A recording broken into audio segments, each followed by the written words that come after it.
Fala pessoal, eu sou Nassif, eu sou monitor de sociologia. E, bom, nesse bimestre a gente vai falar sobre as questões urbanas. E para começar a falar um pouco sobre isso, eu quero antes iniciar falando sobre a proposta de avaliação que a professora passou nesse bimestre. Na avaliação, vocês vão ter que se colocar como cidadãos, refletindo o seu lugar, né, o bairro que você vive. Vocês vão ter que pensar os pontos positivos e negativos desse lugar, né, do seu bairro, e pensar ele na sociedade, né, o lugar que ele ocupa socialmente, os serviços que são ofertados nele, os que não são também, né, e tendo tudo isso em mente, depois de ter pensado tudo isso sobre o lugar que você vive, você vai escrever uma carta, uma mensagem, né? Não é nenhuma carta, né? É uma mensagem que seria entregue para o prefeito da sua cidade. E aí essa mensagem ela deve ter no máximo 280 caracteres. E aí é muito importante lembrar que nessa mensagem você vai estar prestando o seu papel de cidadão e você vai estar cobrando ou apontando ao poder público as coisas negativas e ou positivas, né, do seu bairro. E enfim, dito isso, vamos começar de fato a falar sobre o tema e como as cidades se desenvolveram até o dia de hoje, né? Levando em consideração também os problemas e as soluções que a vida urbana causaram na nossa espécie e na nossa evolução. Bom, se a gente for começar a falar sobre, se a gente fosse começar a falar sobre cidade desde o seu início, a gente teria que falar sobre muita coisa, né? Sobre os primeiros agrupamentos humanos, desde quando as pessoas começaram a se juntar, deixaram de ser nômades, né, e tal. Mas aí teria muita coisa e não estaria dentro do nosso tema. Então vamos começar falando sobre o período ali da Idade Média, que é mais precisamente sobre o feudalismo, que é quando esse conceito atual de cidade que a gente tem hoje começa a surgir.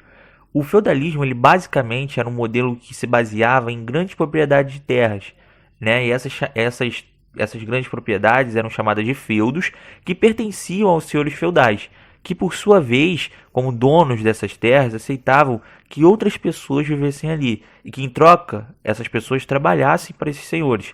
E bom, por que essas pessoas iriam querer fazer isso, né? Nesse sistema de servidão. É porque era muito perigoso viver naquela época, né? Da Idade Média. E as pessoas tinham medo. Então, elas viviam ali sob a proteção dos senhores feudais, naqueles feudos fechados por grandes muros, né? Grandes portões.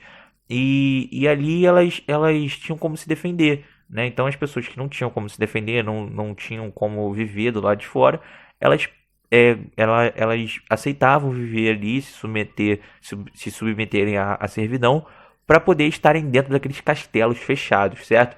Então aquilo ali na Idade Média era o foco, certo? Só que aí vamos lá, isso vai acabar, né? Essa questão do feudalismo vai acabar e ela vai acabar na Revolução Francesa, que é quando uma nova classe social vai emergir.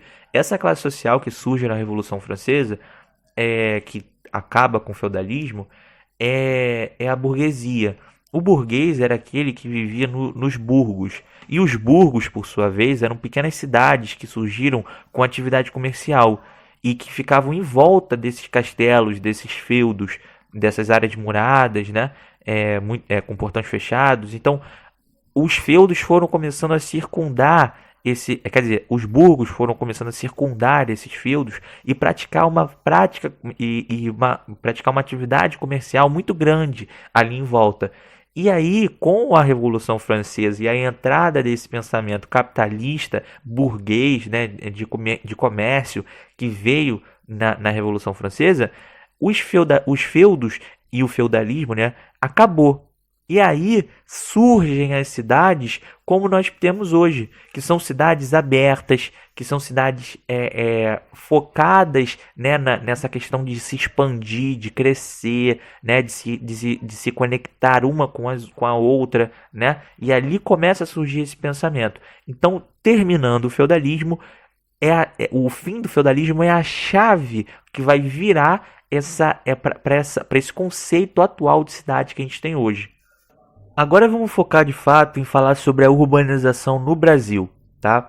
A urbanização no Brasil, ela vai começar muito tardiamente, né? Então o Brasil ele teve uma industrialização e uma urbanização tardia. Ou seja, enquanto o mundo, no caso os principais países europeus, os Estados Unidos também, aqui na América do Norte, enquanto esses países já haviam se industrializados, já haviam se urbanizado e estavam nesse processo, mas já haviam feito isso, já tinham começado há muito tempo, o Brasil ainda era um país rural e sem indústrias. E aí foi só na década de 40 que com Getúlio Vargas o Brasil começa a dar os primeiros passos a se industrializar e com isso, essas indústrias, né, que chegam ao Brasil gerando empregos, né, que vão se concentrar ali, que vão se concentrar em São Paulo e no Rio. Com isso, o Brasil também deixa de ser um país rural e quer dizer, não deixa de ser um país rural, né? Ele começa a deixar de ser e começa a trazer esse homem do campo para a cidade. E aí, esse homem do campo que está vindo para a cidade, ele vem, mas de uma forma muito lenta, de uma forma gradual, de uma forma tranquila, né? De uma forma normal, como em qualquer outro lugar, como em qualquer outro país do mundo foi. E aí, acontece uma coisa nesse percurso. Acontece uma coisa na década de 60, que é a chamada Revolução Verde. E a Revolução Verde foi basicamente um movimento que trouxe a agricultura convencional para o Brasil. E o que a agricultura convencional ela fez? A agricultura convencional ela mudou completamente as relações de trabalho no campo. Tá? E o que é a agricultura convencional? A agricultura convencional é a agricultura que a gente tem hoje em predominância no Brasil e no mundo também, né? Em predominância. Que é a agricultura que coloca veneno na nossa comida, que coloca veneno buscando uma maior produtividade, uma grande busca ao lucro, certo? Então é uma agricultura que não se preocupa com a natureza, nem com a vida humana, nem animal, né? E ela polui o meio ambiente, polui a água, polui a comida, certo? Enche nossa comida de veneno, ela desmata e mais importante que isso para o nosso tema o que que juntas, né, a Revolução Verde e a agricultura convencional fizeram? Elas fizeram com que houvesse um fenômeno que foi de grande influência para a nossa urbanização dar errado. Esse fenômeno foi o êxodo rural exagerado que teve na década de 60 e 70. Foi um êxodo rural absurdo. O que é o êxodo rural? É a saída do homem do campo para a cidade, certo? Mas foi uma saída, assim, muito grande. Foi um movimento, um fenômeno que aconteceu de uma forma inesperada. Foi muito grande. E isso causou diversos problemas que a gente vai ver daqui a pouco. Eu não vou nem me alongar nessa parte da agricultura convencional e da Revolução Verde, né? Que é uma questão mais assim, que teria muito para se falar, que eu acredito até que os alunos da 24 e da 23 já saibam, né? Mas eu acho que isso é o necessário dessa parte para a gente entender que existe essa relação, essa conexão entre Revolução Verde, é, êxodo rural e urbanização, certo? Estão fazendo uma linha cronológica. Revolução Verde, êxodo rural, urbanização. A Revolução Verde veio e fez com que houvesse um êxodo rural absurdamente desproporcional e resultou numa urbanização desproporcional e não planejada, certo? Então, essa parte é importante que a gente tem em mente. E aí agora vamos entrar um pouco mais falando sobre o êxodo rural, né? Eu quero que vocês façam um exercício comigo aqui, que é o seguinte: imagina um país, né? Uma sociedade que concentra a maior parte da sua população no campo. Aí vem indústrias para as cidades e geram empregos. Com isso, aos poucos, né, as pessoas vão, junto com as suas famílias, migrando para as cidades. Mas aí do nada vem a Revolução Verde, aumenta absurdamente esse movimento migratório, quase que da noite para o dia, e basicamente isso foi o êxodo rural no Brasil. Então, se a gente falar de êxodo rural, foi isso no Brasil. O êxodo rural no Brasil é esse pequeno exercício agora que a gente fez de imaginar. Uma sociedade que estava tendo um processo, do nada veio a Revolução Verde e estourou tudo. E aí, eu quero perguntar para vocês, se vocês concordam comigo, três coisas. A primeira As cidades não estavam preparadas para receber tanta gente assim do nada. Concordam comigo? Sim, né?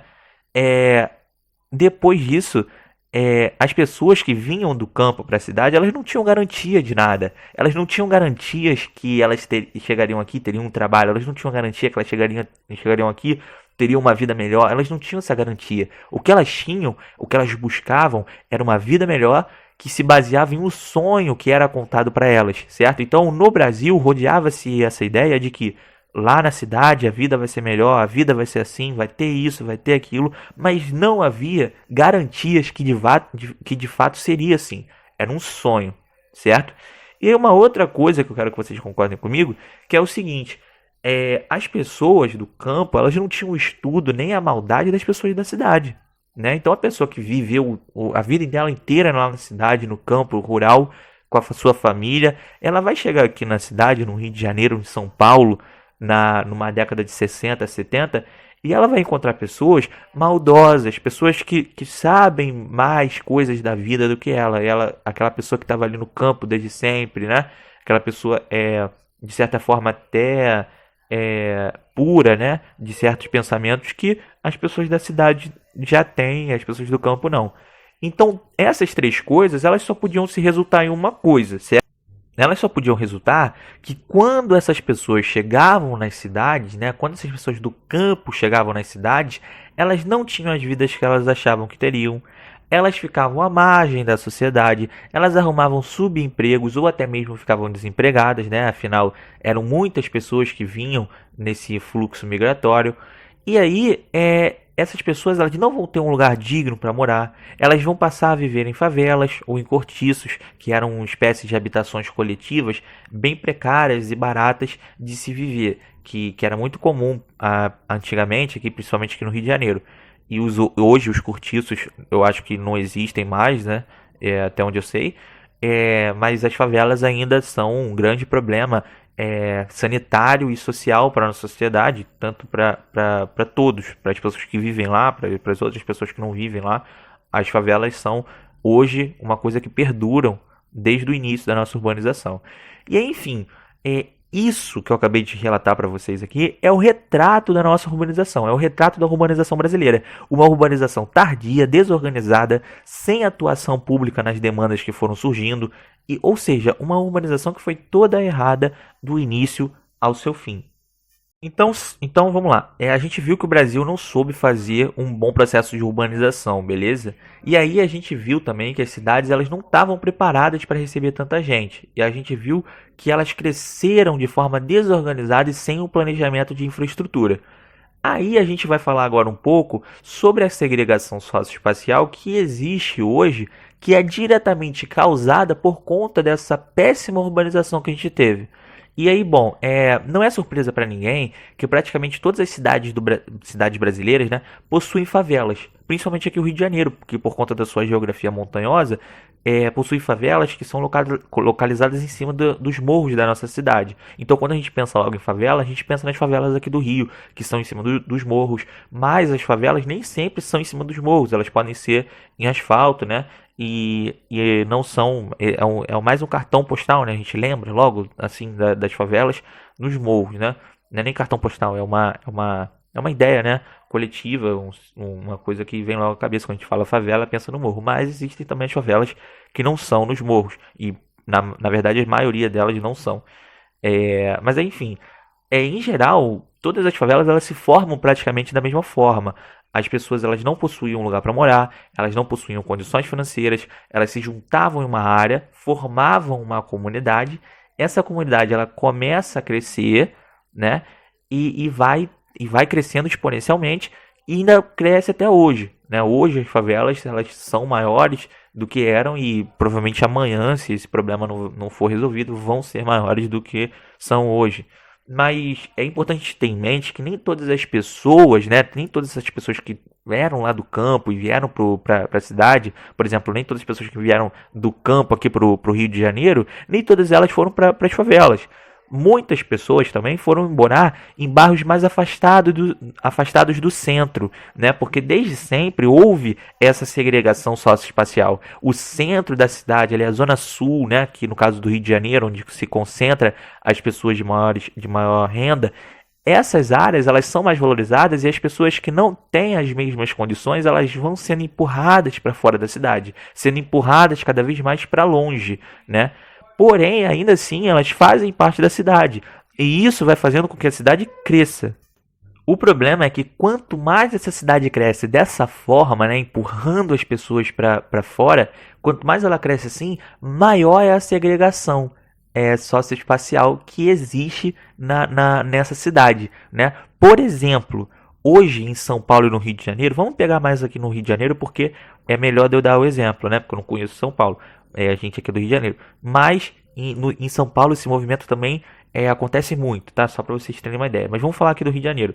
A maioria das pessoas que trabalham no centro da cidade aqui do Rio, elas moram muito longe do seu trabalho, né? Então uma pessoa que mora em Bangu ou em Santa Cruz ou em Campo Grande, aqui na nossa cidade, ela vai passar horas para chegar no seu trabalho. Então, por exemplo, uma pessoa que mora em Santa Cruz, ela pega mais de uma condução, ela pega, às vezes não, na maioria dos casos, ela pega trem, pega ônibus, pega depois para voltar também trem, ônibus, ou em mora em Bangu, pega duas conduções, pega, sabe? Então, assim, esse tipo de coisa é um problema causado por essa segregação espacial que vai jogando as pessoas para longe, que vai surgir um novo problema daí. Porque à medida que a gente tem trabalhadores que trabalham no centro da cidade e moram longe, elas precisam chegar no centro, elas precisam voltar para suas casas. E como que isso vai acontecer? Através do transporte público. E o transporte público vai virar um problema muito grande para a questão da cidade, vai virar uma questão urbana, né, um problema urbano muito sério, porque essas pessoas vão ter muitas pessoas utilizando o transporte público e diariamente. Então a gente vê essas cenas que a gente vê hoje no dia a dia de o transporte público lotado, né? Muita gente lá dentro, muita gente, muito mais gente do que tem ônibus, por exemplo, para suprir essa demanda, o metrô lotado, o trem lotado. Então esse tipo de coisa não acontece em países em cidades e países que se planejaram para uma urbanização.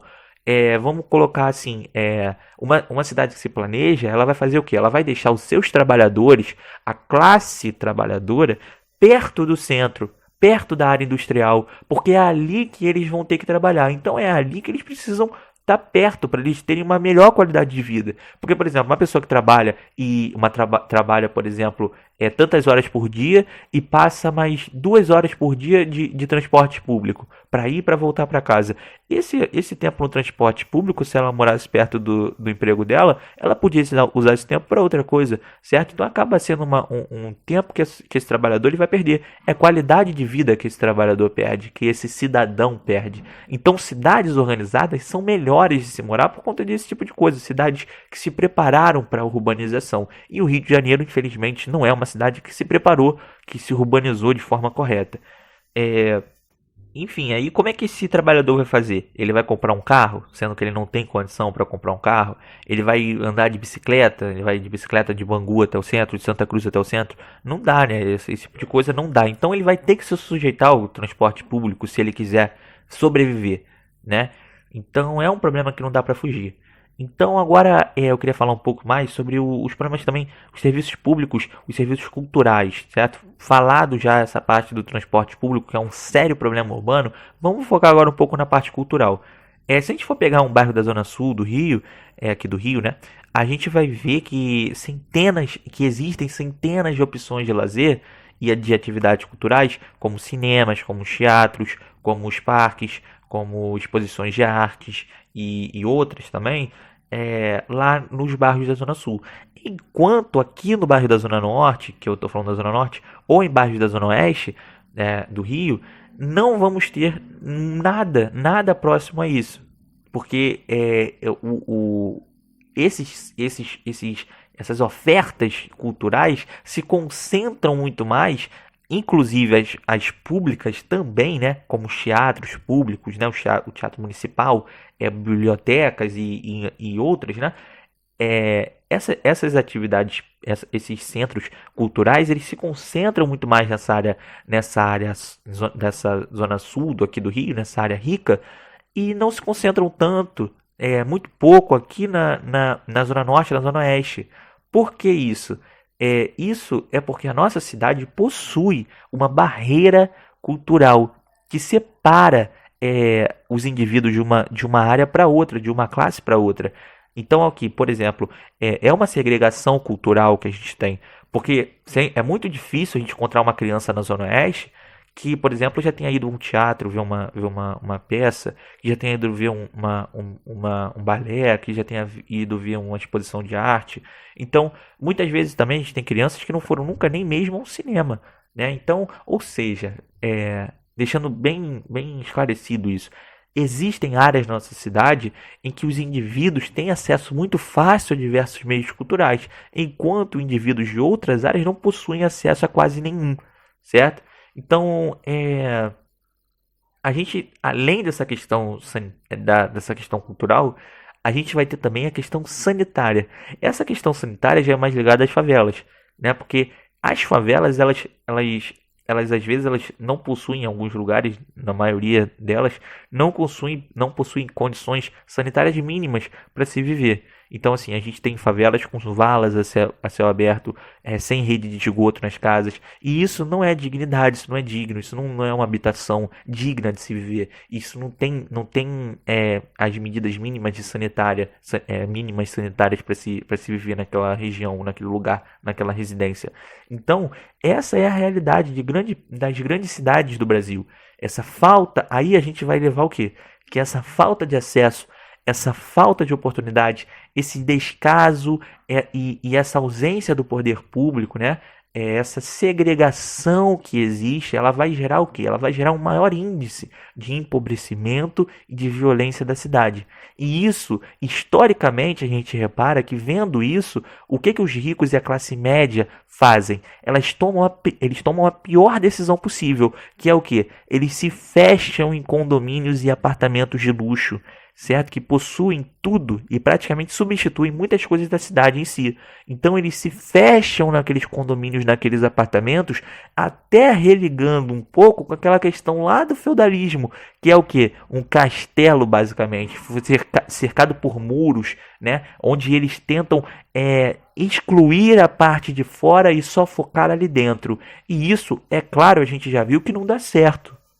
E aí esses condomínios, mais aí, né? Esses condomínios fechados, essas grandes cercas, esses grandes muros, né, essas cercas elétricas, essa tecnologia que é feita, é usada para segregar o espaço, para falar esse espaço aqui ele tem isso, aquele não tem.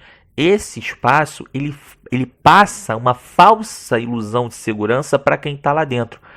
Mas aí a gente percebe que essa é um retrato de uma sociedade que está toda errada, de uma sociedade que foi mal planejada, que cometeu e comete erros na sua composição, né? Que é uma sociedade que possui uma divisão geográfico-social que causa a segregação que temos hoje, e deixa bem claro que esse cenário vai estar muito longe de ser mudado, porque assim, enquanto as pessoas pensarem que existe possibilidade de se fechar em um condomínio, de se fechar em um apartamento, de produzir ali dentro uma pequena cidade e esquecer a cidade por exemplo, aqui do Rio de Janeiro mesmo, que é o que importa, que é a cidade, e se focar nos seus condomínios e ali, não vai dar certo, certo? Enquanto pensar assim, não vai dar certo, não vamos para frente.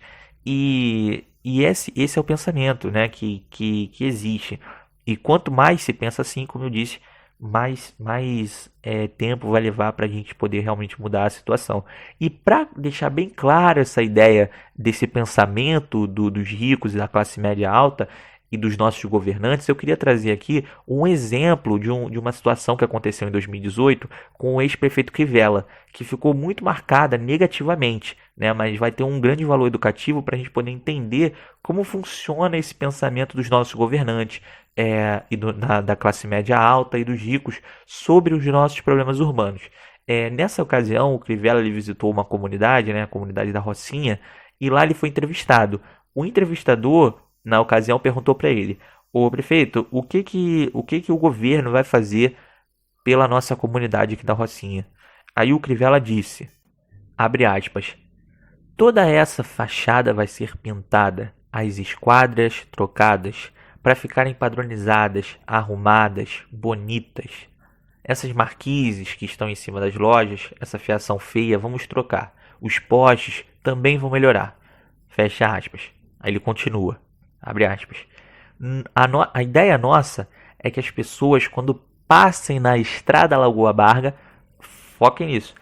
As pessoas, quando passem na estrada Lagoa Barra, olhem para cá e tenham uma ideia de uma comunidade arrumada, bonita, de um povo trabalhador. Enfim, hoje ela está muito, muito feinha. Fecha aspas. Bom, ou seja, o Crivella, como governante, como prefeito na ocasião, ele não estava nem aí para a comunidade, ele não estava nem aí para os problemas que as pessoas passavam, para as necessidades das pessoas. O ponto que realmente interessava para ele era o quê? Era a aparência da comunidade, era o pensamento que os ricos, que a classe média, que os gringos iriam ter quando olharem lá para cima e vissem aquela comunidade com a fachada toda pintadinha. Então, o que que ele queria? Ele queria passar, né? Até tem uma expressão que é para gringo ver. Ele queria passar uma ideia de que estava tudo bem, mas ele não estava nem aí para o que estava acontecendo ali de fato. E esse é o pensamento, infelizmente, que os nossos governantes possuem sobre os nossos problemas urbanos, que nesse caso seria a favela. Então, enquanto a gente continuar assim, enquanto os nossos governantes pensarem assim, enquanto as pessoas pensarem assim, não tem outro caminho senão para trás, né? A gente só está andando para trás. E para finalizar aqui, eu queria pegar o artigo 25 da Declaração Universal dos Direitos Humanos, que vai bater exatamente nessa tecla. Ele diz o que? Ele diz que todo ser humano possui o direito de condições dignas de habitação, alimentação, saúde e de serviços sociais indispensáveis, além de receber o apoio em casos de invalidez física ou mental. Então, é muito claro que o ser humano, todos possuem um direito específico relacionado a essa questão da dignidade de vida, certo? Então, o ser humano ele tem que ter dignidade de alimentação, ele tem que se alimentar dignamente, ele tem que morar num lugar digno. E esse tipo de coisa é direito, certo? Então a gente tem que lutar para poder reafirmar e proteger esse direito humano que todos devem ter, que infelizmente a gente não pode dizer que está sendo respeitado. Bom, o vídeo ficou um pouco longo, né? Mas obrigado por você ter assistido, espero ter ajudado. E vocês já sabem que qualquer dúvida é só entrar em contato comigo, que eu vou estar à disposição para ajudar. Então é isso. Novamente, muito obrigado. Né? Muito obrigado por ter assistido. E eu estou à disposição para qualquer dúvida que venha a surgir. Vocês podem entrar em contato comigo no grupo ou no privado, lá no WhatsApp. Ou por e-mail também. Obrigado.